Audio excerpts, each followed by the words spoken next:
저는 이제 야고보서 5장을 배경으로 함께 은혜를 나눌 것인데, 이 야고보서는 우리가 잘 알고 있듯이 행함이 없는 믿음은 죽은 믿음이다 라고 말씀을 하시면서 행함을 촉구하고 있는 그러한 내용의 메시지가 바로 이 야고보서의 핵심입니다. 그런데 이 행함이라는 것은 세상적인 행함을 말하는 게 아니에요. 사람들이 자꾸 오해를 하고 착각을 합니다. 이 세상적인 행위를 촉구하는 것이 아니라 하나님의 은혜를 입고 있는 사람이라면 하나님의 은혜를 입은 사람답게 행동하라는 거예요. 아멘. 믿음의 사람이라면, 믿음으로 세상을 살고 있는 사람들이라면 그 믿음을 보이라는 거예요. 사랑하면 그 사랑이 느껴질 수 있도록 행동하고 표현을 해야만이 그 사랑이 확인이 돼요. 믿음도 마찬가지다 말입니다. 내가 믿는다. 내가 하나님의 은혜를 입고 사는 사람이다. 하나님을 노래하며 찬송하며 나는 하나님을 사랑하면서 산다 하면서도 살아가는 그런 모습을 보면 전혀 그런 모습이 보여지질 않아요. 기도하지도 않고 예배의 중심적인 삶을 살지도 않고 예수 이름을 부르는 것도 아니고 세상 노래는 잘 부르는데 찬송가는 안 불러. 세상 책은 많이 보고 세상 드라마에 울고 웃고 자기의 즐거움에 그렇게 세상을 살면서 시간을 낭비하는 것은 잘하는데 교회에 와서 찬송하고 성도들과 함께 즐거워하고 기뻐하고 교회를 돌아보고 어떻게 하면 하나님의 나라의 유익함을 내가 참여하고 그 유익함 속에서 내가 해야 할 역할이 무엇인가 이것을 돌아보면서 그 믿음 있는 사람답게 믿음 있는 사람처럼 나타나고 보여주고 느껴지는 삶을 살아야 되는데 전혀 그런 것이 없어요. 그래서 이 야고보가 하는 말이 믿음이 있으면 그 믿음 있는 행위를 보이라는 거예요. 이걸 지금 이제 얘기를 하고 있는 거예요. 그런데 사람들은 대부분이 다 윤리와 도덕적인 그런 견해로 판단을 해버리고 치부를 해버리죠. 그래서 매일 선한 일을 하고 착한 일을 하고 구제 사업을 하고 이런 데에만 사람들이 생각을 하고 있는 거예요. 전혀 그렇지 않아요. 그거는 별개 문제예요. 별개 문제. 가장 기본적인 문제, 기도하는 문제, 예배드리는 문제, 찬송하는 문제, 교회를 돌아보는 문제, 성도들과 함께 교제하고 교류하고 소통하는 문제, 우리가 가장 하나님 앞에 받은 직책을 잘 수행하는 것이 뭐냐? 소통하는 것이라고 했어요. 소통을 해야만이 직책 수행을 잘하는 거예요. 하나님과 소통하고 교회와 소통하고 성도들과 소통하고 목사님과 소통하고 그래야 형통하단 말입니다. 아멘. 그런데 소통을 안 해요. 그래서 불통이 돼버려요. 불통이 되면 고통이 온다고 그랬잖아요. 그러니까 안 풀어지는 거예요. 안 풀어지니까 당연히 고통을 받을 수밖에 없는 거죠. 우리가 믿음으로 살면서 신앙인으로서 행해야 할 일들이 셀 수 없을 만큼 많아요. 그런 중에 이 야고보는 사람이 세상을 살아갈 때 매일같이 하지 않으면 안 되는 것이 있다라고 말을 했습니다. 그게 두 가지였어요. 하나는 혀의 문제, 말의 문제, 말 조심하라는 거예요. 그리고 또 다른 하나의 문제는 돈의 문제, 물질의 문제였다라는 거예요. 이 두 가지를 행함에 있어서 가장 필요한 덕목이 무엇이냐? 그것이 바로 인내라는 거예요. 인내. 이것을 야고보 사도는 야고보서를 시작을 하면서 야고보서 1장 4절 말씀에서 분명히 언급을 해 주셨어요.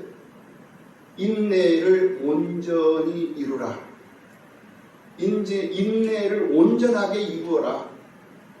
그것은 이는 너희로 온전하고 구비하여 조금도 부족함이 없게 하려 함이라 라고 말씀을 하고 있는 것을 볼 수가 있습니다.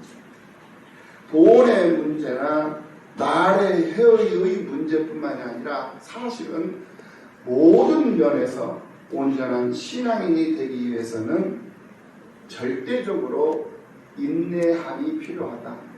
인내심이 필요하다라는 것입니다. 그래서 오늘 이 야고보서가 이 5장 이 야고보서를 마치면서 다시 한 번 더 신앙인의 믿음이나 행함을 인내로서 완성시켜야 함을 결론을 지으면서 오늘 본문에서만 오래 참으라 라는 말을 6번이나 반복을 해서 해주고 있어요. 그리고 그 인내에 대한 4가지의 사례를 들어 우리에게 교훈을 하셨는데 그 4가지 사례가 무엇이었느냐?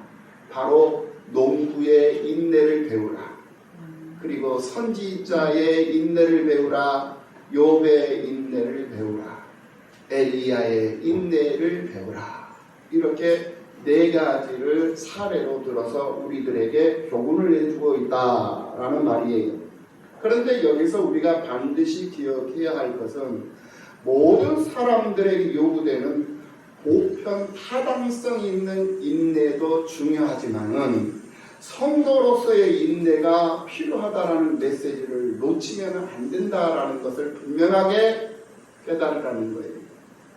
왜냐하면 예수를 믿지 않아도 인내는 모든 사람들에게 있어서 반드시 필요한 덕목이기 때문에 그렇다라는 거예요.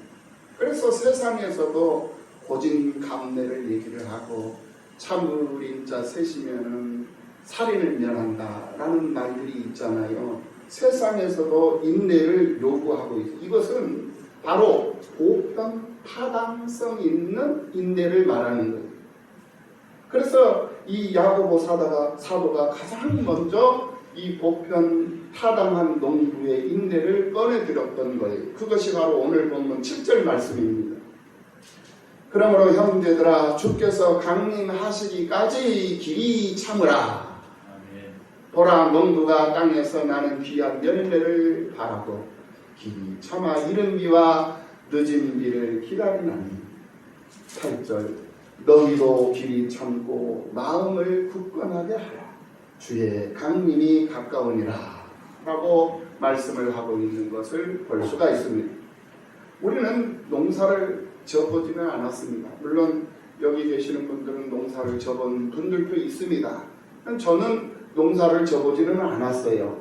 그러나 농부가 어떤 과정을 겪어야 나중에 귀한 열매를 얻게 되는지를 우리는 잘 알고 있어요.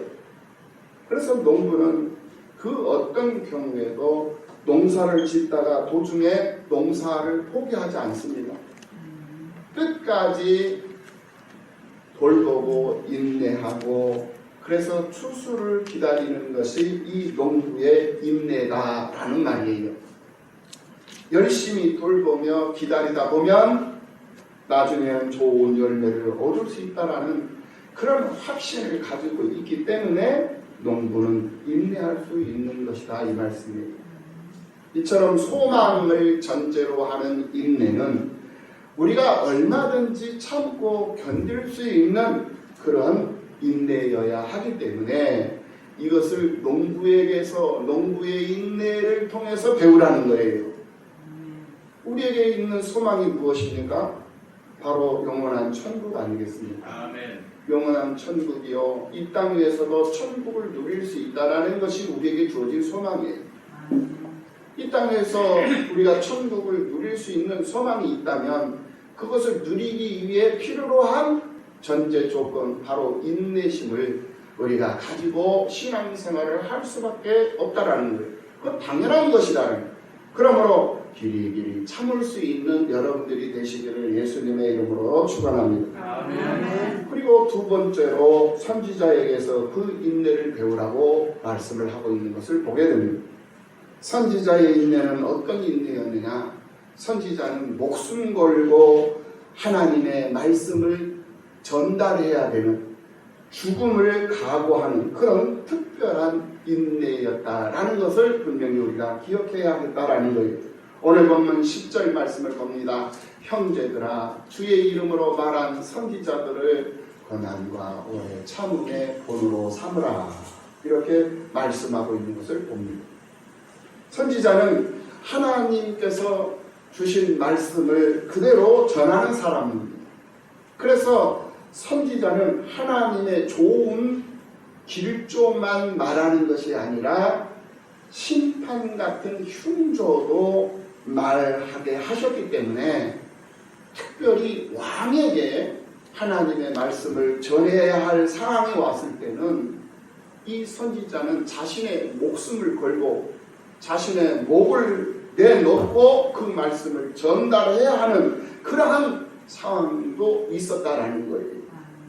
이처럼 하나님의 사람으로 세상을 살고 있다면 내 목을 내걸고 내 목숨을 내걸고 하나님의 말씀을 전달하고 그 말씀을 수행할 수 있는 그런 믿음의 사람, 그런 믿음의 인내도 필요하다라는 것을 깨달으라는 거예요. 그래서 선지자의 인내를 하나의 사례로 교훈을 해주고 있는 거예요. 그리고 세 번째로 흔들리지 않는 욥의 인내를 말하고 있는 것을 볼 수가 있습니다. 우리가 욥의 인내는 익히 잘 알고 있지 않습니까? 죽어가면서까지도 믿음의 중심을 잃지 않았던 이 욥, 이 욥의 그 인내는 우리가 본받을 만한 그런 믿음의 인내요, 흔들리지 않는 그런 인내였던 것을 볼 수가 있습니다. 오늘 본문 11절 말씀을 봅니다. 보라, 인내하는 자를 우리가 복되다 하나니. 누가 복 있는 자입니까? 인내하는 자가 복 있는 자예요. 물론 지난 몇 주 감사절 때도 말씀을 드렸습니다만은 이빨 튼튼한 것도 복이죠? 네. 맞죠? 네. 이빨 튼튼한 것도 복이요. 맞죠? 네, 천수를 다하는 것도 복이요. 그죠? 네, 덕을 많이 세우는 것도 복이고, 평안한 삶을 살아가는 것도 복이고, 자손이 번창하는 것도 복이요. 그런데 성경이 말하는 복은 그게 아니더라는 거예요. 그것도 복은 복이지만 그 복은 우리가 추구할 필요가 없는 복이다 이거예요. 우리가 추구하지 않아도 하나님이 우리의 필요를 아시고 다 그것을 채워주셔요. 그것은. 그러니까 그 지역적인 그런 복에다가 자꾸 에너지 소비하지 말라는 거예요. 시간 낭비하지 말고 정열을 그쪽에다가 쏟아버리지 말라는, 헛다리 짚지 말라는 거예요. 그러면은 성경이 말하는 복, 하나님이 진짜로 말하는 이 복이 뭐냐? 뭐가 복이냐? 오늘 본문에서 뭐가 복이다? 인내하는 자를 우리가 복되다 하나니. 자, 인내라는 게 뭐예요? 잘 참는 거예요. 참는 끝까지 참는. 그러니까 참는 사람이 복 있는 사람이다 이거예요. 네. 여러분들이 다 복 있는 사람들이 되시기 바랍니다. 자기 성질대로 살지 말라는 거예요. 자기 성질대로 살지 말자고. 더군다나 교회 일에서, 교회 안에서, 교회 일하면서 성도들과 함께 서로 잘해보자고 일하면서, 그러면서 자꾸 자기 의를 자꾸 드러내고 자기 성질을 드러내고 이래버리면 이거 하나님 앞에 은혜가 안 되는 거예요. 이건 복 있는 자가 아니라 복을 해치는 자가 돼버린다는 거예요. 이거 우리가 명심해야 될 일인 줄로 믿습니다. 욥은 재산을 잃고 10명의 자녀를 까닭없이 다 잃고 건강마저 잃고 그리고 이제 하늘나란 생명줄 하나 남기고 욕창까지 얻은 그런 상황이었습니다. 정말로 최악의 상황이었어요. 최악의 상황. 사람으로서는 상상할 수 없는 그런 지금 욥의 그 모습이에요. 그러한 상황 가운데서도 그의 아내는 그 욥을 보고 욥을 저주를 하고 집을 나가버렸어요. 누구 하나 욥의 위로가 될 수 있는 사람은 아무도 없었어요. 친구라고 3명이 있는데 그 친구들까지도 욥을 위로하는 이는커녕 욥에게 찾아와서 네가 얼마나 죄를 많이 지었으면 이렇게 하나님 앞에 벌을 받겠느냐 하면서 오히려 욥을 괴롭혀요. 친구라면은, 정말 좋은 친구라면은 친구와 함께 고통도 나누고 친구와 함께 슬픔도 나누고 친구가 울고 있을 때 옆에 가서 울어줄 수 있는 사람이 진짜로 친구거든요. 근데 울고 있는 그 친구한테 찾아가가지고 야 네가 잘못해서 우는 거지 너 싸다 싸 하면서 오히려 더 성질을 붙이고 있는 이 친구들 그것도 한 명씩 돌아가면서 3명이나 그런데다가 또 사악한 후배까지 와가지고 지적질하면서 욥을 괴롭히고 있어요. 그러니 욥은 사면초가 이것을 가리켜 사면초가라고 그래요. 나설 벗어날 데가 없어요. 벗어날 데가 없어요. 그런데다가 하나님까지도 욥을 버려버린 거예요. 붙잡고 계시지 않는 거예요. 아무도 욥은 거들떠보지도 않았고 욥은 의지할 곳이 없었던 그러한 사람이었어요. 그럼에도 불구하고 욥은 담대히 의인이었다고 했습니다. 그래서 의인도 살다 보면은 까닭 없는 고통을 당하게 되고 그 고통 속에서 신음하면서 실패한 모습으로 처참한 모습으로 죽어갈 수도 있다는 것을 분명히 보여주고 있는 거예요. 그런데 중요한 것이 무엇이냐? 그런 의인도 하나님 앞에서는 회개의 대상이 되더라 라는 것을 보여주고 있는 거예요. 이게 바로 욥기서의 핵심이에요. 하나님께서 욥기서를 기록한 목적이 뭐냐? 인간 중심적으로 고난을 해석하는 것을 완전히 버리기 위한 하나의 목적이 있었던 거예요. 선을 행했는데 고난을 당하고 악을 행한 자가 오히려 더 잘 나가는 것, 그것을 우리가 세상 살면서 너무 많이 보고 있잖아요. 그런데 그것마저도 하나님의 주권이다 이거예요. 너희들이 갔다 왔다 할 일이 아니다라는 거예요. 너희들이 그거 한 표면을 보고 판단할 일이 아니더라. 하나님이 하시는 일이니 너희들이 이해되지 않고 너희들이 그걸 봤을 때 잘못 판단을 할 수도 있으니 판단하지 말아라. 이해하려고 하지 말고 그냥 하나님께서 그렇게 주관하시고 주도해 가시는 그것을 노래하고 즐거워하라 라고 말씀을 하고 있는 메시지가 바로 이 욥의 메시지다 이거예요. 이것이 바로 하나님의 통치 행위이다 이거예요. 누가 하나님의 주권을 이렇다 저렇다 평가할 수 있고 판단할 수 있겠느냐 이 말이에요. 그러니 이것에 대해서 인간이 판단하고 인간이 결정하는 것은 믿음이 아니다, 신앙이 아니다 라는 것을 욥기서가 말씀하려고 하는 핵심 주제가 됩니다. 그래서 오늘 보면 11절 말씀 마지막 부분에서 너희가 욥의 인내를 들었고 주께서 주신 결말을 보았거니와 주는 가장 자비하시고 긍휼히 여기시는 이시니라. 욥이 고난의 폭로를 지나 갑절의 축복을 받은 것으로 욥기서 마지막 부분에서 정리를 해주죠. 이것은 욥이 인내하고 신앙이 좋아서가 아니라 순전히 하나님의 자비하심과 긍휼하심 때문이다 라는 것을 분명히 말씀을 해주고 있는 것이다 라는 것을 기억하라는 거예요. 사람이 살다 보면 비명소리가 나올 수도 있습니다. 사람이 살다 보면 눈물을 흘릴 때도 있고 힘들고 어려워서 주저앉을 때도 있어요. 이때 거꾸러져도 십자가 앞에서 거꾸러지라는 거예요. 십자가 앞에서 넘어져도 십자가 앞으로 넘어지라는 거예요. 넘어짐을 당해도 하나님 앞으로 넘어지면 된다. 살면서 눈물이 있고 비명소리가 나고 악소리가 나는 그러한 것이 결코 불신앙이 아니에요. 신앙이 없는 게 아니다. 믿음 없는 것이 아니다라는 거예요. 아직도 내가 하나님 앞에서 내 인생의 정답을 듣고 싶다라는 또 다른 믿음의 표현이 된다라는 것. 또 다른 믿음의 표현의 한 방법이다 라는 것을 이 욥기서를 통해서 우리가 확인해 볼 수가 있습니다. 그래서 욥이 아주 잘한 것이 있습니다. 이것을 잘한 거예요.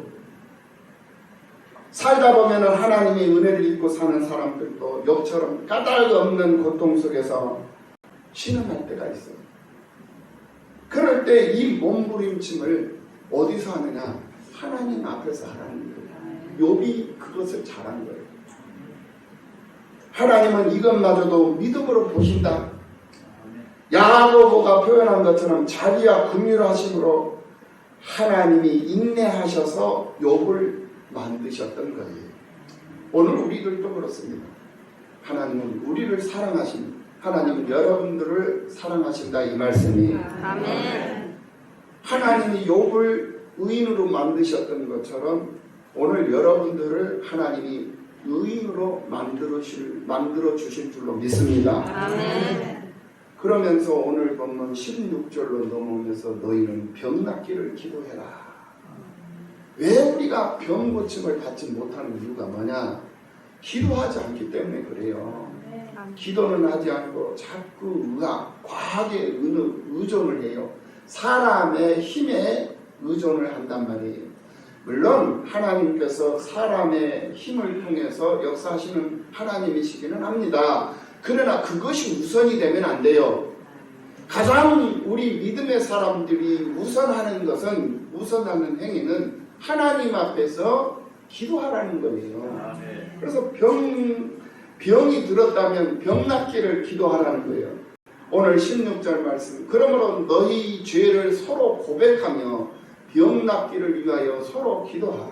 의인의 간구는 역사하는 힘이 큼이니라. 아멘. 여러분들은 하나님 앞에 다 의롭다 칭함을 받으신 의인들인 줄로 믿습니다. 아멘. 그러면 여러분들이 하나님 앞에 간구하면 그 간구하는 그 간구가 역사를 한다 이거예요. 아멘. 어떻게? 크게. 근데 왜 역사하는 힘이 없느냐? 여러분들이 간구하지 않기 때문에 역사하는 힘이 없는 거예요. 교회에 필요한 선물들이 있어. 이런 선물들이 이제 필요합니다 라고 선포가 됐어. 그러면 이 일을 위해서 의인들이 마음을 같이 하고 뜻을 같이 해서 기도하고 부르짖고 간구해야 될 거 아니에요. 아멘. 그냥 허공에 외치는 그런 헛소리가 돼버리고 허공을 치는 소리가 돼버리고 향방 없는 말이 돼버리면 안 된다라는 거예요. 의인들이라면 간구하는 그런 힘이 있어야 돼. 그 간구하는 힘이 있을 때 그곳에서 역사하는 힘이 크게 나타난다 이거예요. 아멘. 불가능이라는 것은 있을 수 없는 거예요. 그래서 베드로가 감옥에 갇혔을 때 성도들은 그 감옥에 갇힌 베드로를 위해서 기도를 했어요. 그때 그 감옥에 갇힌 베드로는 못하고 있었어요. 쇠사슬에 묶여가지고 감옥에서 잠자고 있었어. 베드로는 자고 있었어요. 베드로 감옥에 갇혀가지고 무릎 꿇고 하나님 앞에 통성으로 기도하고 안 그랬어요. 잠퍼 자고 있었어. 그런데 성도들은 뭐 하고 있었어? 교회에서 그 감옥에 갇힌 베드로를 위해서 기도하고 있었어. 그런데 하나님께서 그 베드로를 찾아가요. 그리고는 잠자고 있는 베드로를 발로 툭툭 차요. 야 이놈아 일어나. 깜짝 놀래가지고 일어나니까 쇠사슬이 풀리는 거예요. 또 일어나니까 쇠사슬만 풀리는 것이 아니라 옥문이 열려버리는 거예요. 뭔 말인지 모르지 지금. 그럼 왜 아멘을 안 해? 이럴 때 아멘하고 언론을 주워 먹어야 그것이 여러분들에게는 영양성분이 되는 거예요. 아멘. 약이 따로 있는 게 아니요. 이것이 바로 구약과 신약 아니겠어요? 아멘. 네. 그럼 이 약을 먹으면은 여러분들은 다 생각지 않았던 질병도 다 낫는 거예요. 할렐루야. 아멘. 그럴 때 하나님의 역사하는 힘이 크게 나타났어요. 성도들이 기도할 때. 그러니까 오늘 본문에서도 이 16절 말씀에서도 병 낫기를 혼자 기도하라고 그랬어요. 서로 기도하라고 그랬어요. 서로 기도하라고 그랬어. 서로 기도하라. 합심해서 같이 기도하라는 거예요. 혼자 골방에 처박혀가지고 혼자 기도하지 말고 교회에 나와서 성도들과 함께 같은 마음으로 같은 생각으로 아버지 나는 약하고 부족하고 하고 싶은데도 없어서 못합니다. 저야 그래 중에도 내가 할 수 있는 일이 있다면 하겠나이다. 그 일을 내게 알려주시옵소서. 할 수 있는 힘을 주시옵소서. 할 수 있게 해주세요.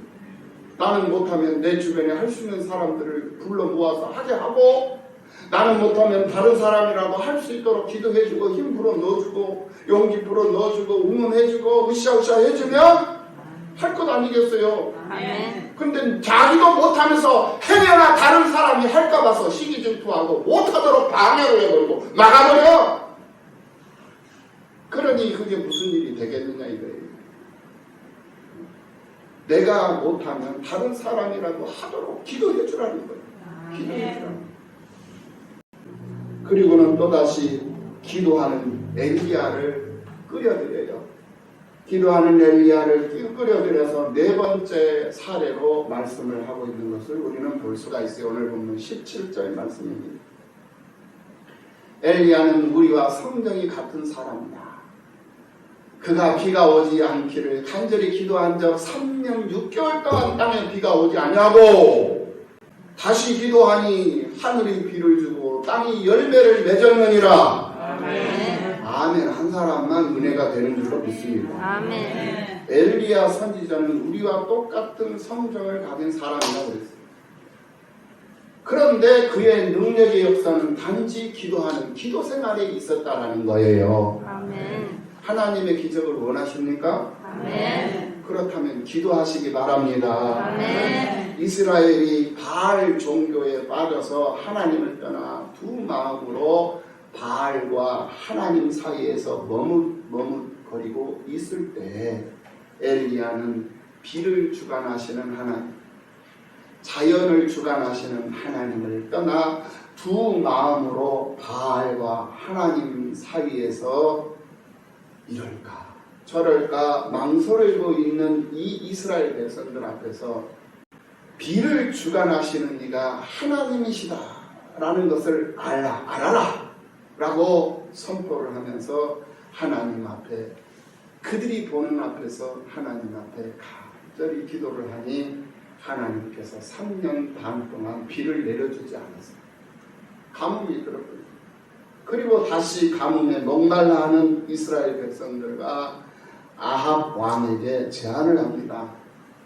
이스라엘과 이세벨의 상에서 먹는 바알의 선지자 450명과 아세라 선지자 400명을 갈멜산으로 불러들여라. 그래서 한번 내기를 해보자. 누가 비를 내리는 진짜 신인가? 바알이 진짜 신인가? 여호와 하나님이 진짜 신인가? 한번 가려보자 라고 배짱이 있는 그런 내기를 걸어요. 그래서 아합 왕은 되든 안 되든 어쨌든 3년 반 동안 가뭄으로 흉년이 들어서 이제 죽을 지경인데 이 백성들이 나라가 망할 지경인데 뭔 짓인들 못하겠어요.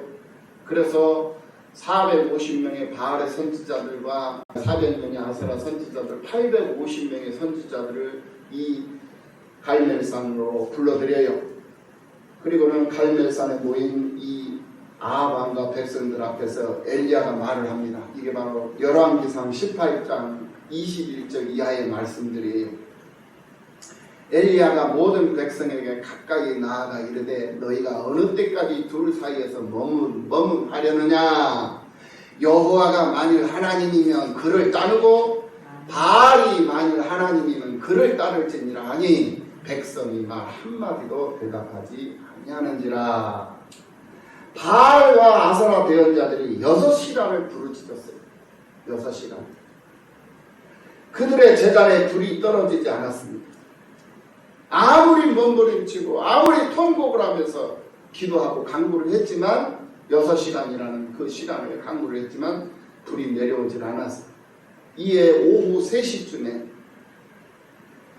이 소제를 드릴 시간에 이 엘리야가 여호와의 제단을 수축을 하고 당시 금보다도 더 귀한 물을 물통 넷으로 4통에 제단 위에 가득 부어서 하나님께 드렸어요.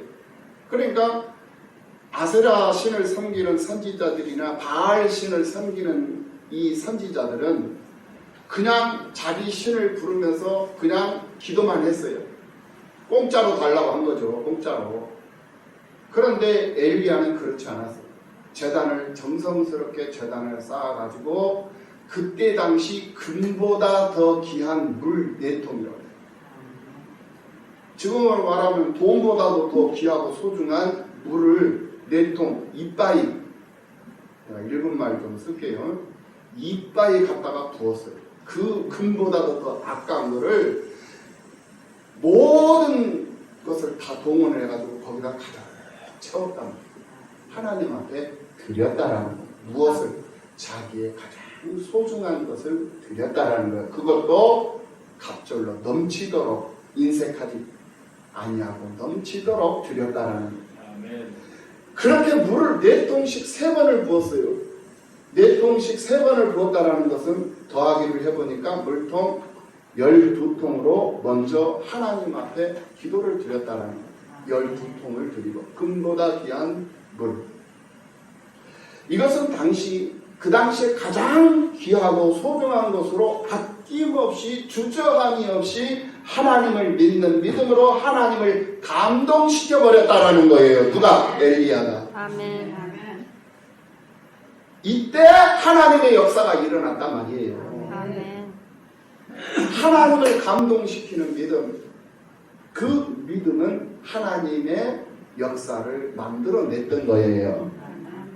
이 말씀은 열왕기상 18장 30절 이하 35절까지 말씀이고, 이제 36절 18장 36절 이하 40절의 말씀을 보면은 여호와의 불이 내려가지고 번제물과 나무와 돌과 흙을 다 태우고 또 도랑의 물을 핥았다 라고까지 표현을 해주고 있는 것을 볼 수가 있어요. 여러분,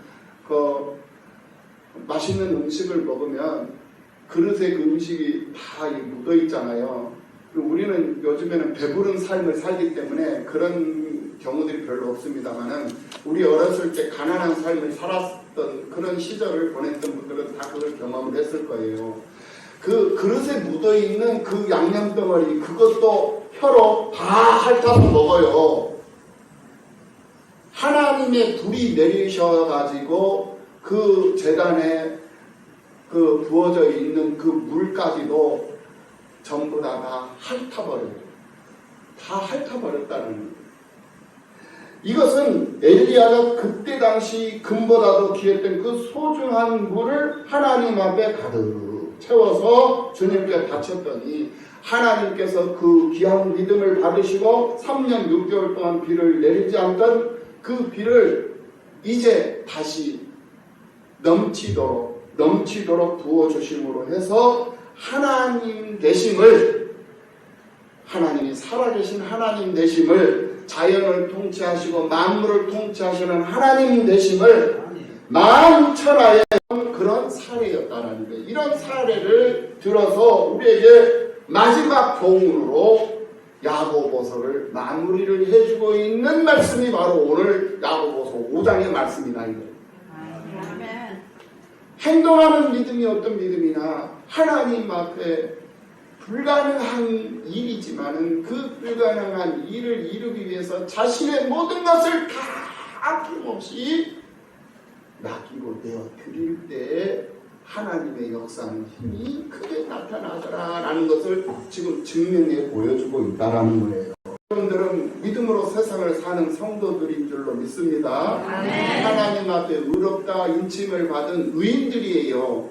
그렇다면 어떤 일을 하고자 할 때 서로 마음을 같이 하고 뜻을 같이 하고 힘을 같이 해서 그 일을 이루기 위해서 한 마음이 되고 하나님 앞에 기도하고 하나님 앞에 부르짖는다면 하나님은 반드시 그 일에 대한 응답을 해 주신다라는, 할렐루야. 아멘. 그 응답을 기대하고 늘 하나님 앞에서 힘들고 어렵지만 길이 참고 인내하면서 자기 성질 드러내지 말고 자기 의 드러내지 말고 하나님의 의만 드러내고 하나님의 의만 노래하면서 세상을 사는 그런 사람들로 쓰임 받으시고 우리 남가 성민교회를 견고하게 해나가 이 지역사회를 위해서 일하는 교회, 일할 수 있는 교회, 나라와 민족을 위해서 쓰임받을 수 있는 교회, 이 세상 열강을 품고 하나님 나라를 이 땅 위에 세워갈 수 있는